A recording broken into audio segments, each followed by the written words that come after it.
Tapi kalau dikatakan ada 349 triliun, ini sumbernya adalah transaksi keuangan yang mencurigakan. Nah, biasanya yang ngomong begini LSM, ya, bukan Pak Mahfud, bukan Menko Polhukam. Bagi kita, ya, karena diucapkan oleh seorang pejabat publik yang berdampak negatif kepada kepentingan nasional bangsa kita sendiri. Karena sesuatu yang memang ya biasa jadi jualan. Katakan ini belum tentu jumlahnya sebesar itu, dan andai pun memang jumlahnya sebesar itu, belum tentu seluruhnya adalah money laundering.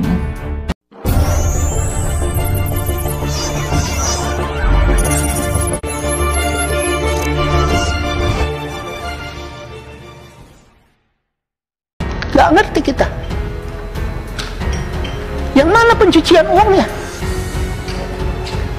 Ya, siapa pelakunya? Izin pimpinan. Jadi 349 miliar 807 triliun 349 triliun 874 miliar 187 juta 502.987 itu bukan ini kita tidak semuanya bicara tentang tindak pidana yang dilakukan oleh Kementerian Keuangan, tapi ini lebih bukan di Kementerian Keuangan, tapi terkait dengan tugas pokok dan fungsi Kementerian Keuangan sebagai penyidik tindak pidana asal.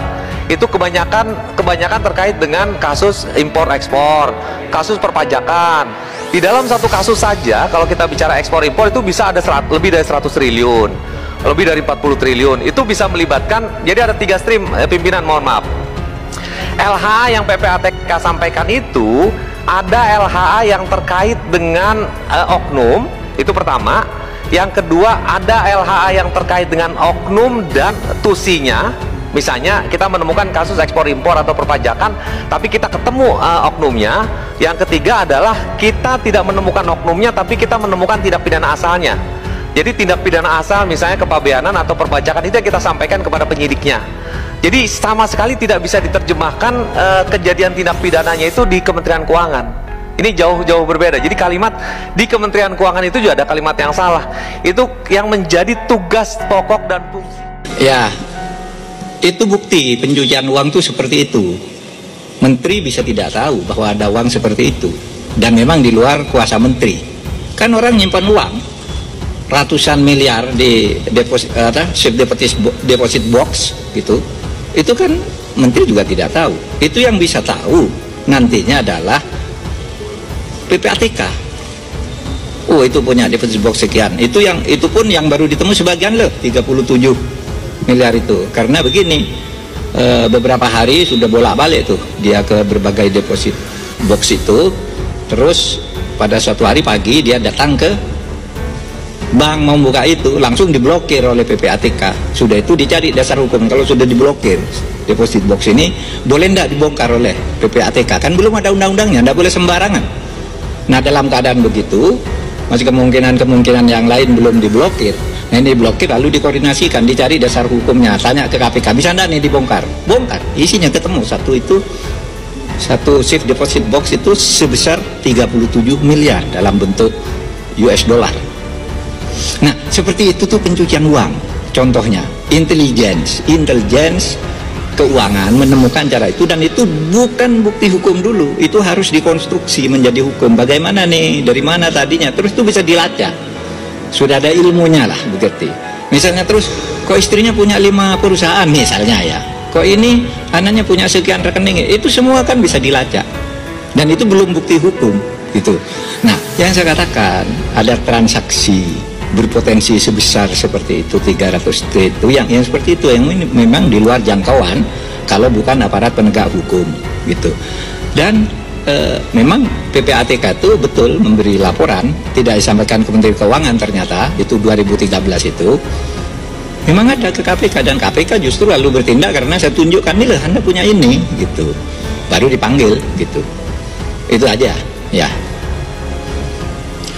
Baik, yang mengenai WISE atau whistleblower, kita menerima jumlah dari laporan whistleblower, nanti angkanya yang terakhir saya mungkin lebih dari 1.200-an, Dan itu kemudian kita akan verifikasi mana-mana yang merupakan whistleblower yang legitimate ya dalam hal ini, karena tidak semua aduan itu kemudian adalah menjadi sebuah kasus yang legitimate. Dan bagi yang sudah legitimate, maka kita akan melakukan langkah-langkah seperti yang tadi saya sampaikan, yaitu pertama men-score, mencocokkan dengan data resmi LHK atau LHKPN. Kemudian kita lihat SPT yang bersangkutan. Kemudian kita lihat profil keluarganya, kita mencek media sosialnya, dan apakah ini menyangkut sesuatu. Teman-teman ya media, kalau whistleblower nggak selalu seluruhnya korupsi, ada masalah kepegawaian, ada masalah pribadi yang bisa muncul kepada kita semuanya, tapi itu semuanya kita berikan apa yang disebut follow up secara kredibel bagi seluruh masukan atau informasi yang berasal dari whistleblowing system. Tapi apa yang diungkapkan Pak Mahfud itu ya tidak menyebut orang, ya hanya menyebut jumlah, tapi menyebutkan ini terjadi di Departemen Keuangan, Kementerian Keuangan, Pajak, dan kemudian Bea Cukai. Lalu persoalannya, apa yang ada di benak orang mendengar itu?